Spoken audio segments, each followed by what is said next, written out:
Təəssüf ki, dəfələrlə toy mərasimləri zamanı avtonəqliyyat vasitələri ilə törədilən kobud qayda pozuntularının doğurduğu faciələr, məhv olan gənc talilər haqqında məlumat verilməsinə baxmayaraq, hələ də bu qəbildən olan hadisələrlə rastlaşırıq, oxu.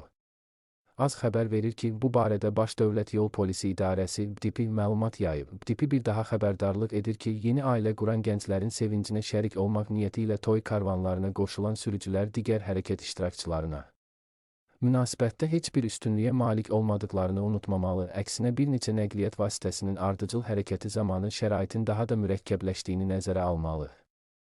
Məsuliyyətsiz davranmaqla xoşagəlməz nəticələrə yol verməməlidirlər. Nəzərə almaq lazımdır ki, toy karvanlarında nəqliyyat vasitələrinin sayının minimuma salınması, iştirakçıların bir hərəkət zolağı üzrə hərəkət etməsi, ara məsafəsi saxlaması, optimal sürət seçilməsi, sərxoş və hüquqsuz şəxslərə qətiyyən avtomobil etibar edilməməsi tədbirin təhlükəsiz başlaması və başa çatması üçün başlıca şərtdir. Eyni zamanda, toy sahibləri də qonaqlarına nəqliyyatın təhlükəsiz idarə olunması barədə xatırlatmalar etməli, hər bir sürücü isə həm özünün, həm də digərlərinin həyatını riskə atan davranışlardan çəkinməlidir.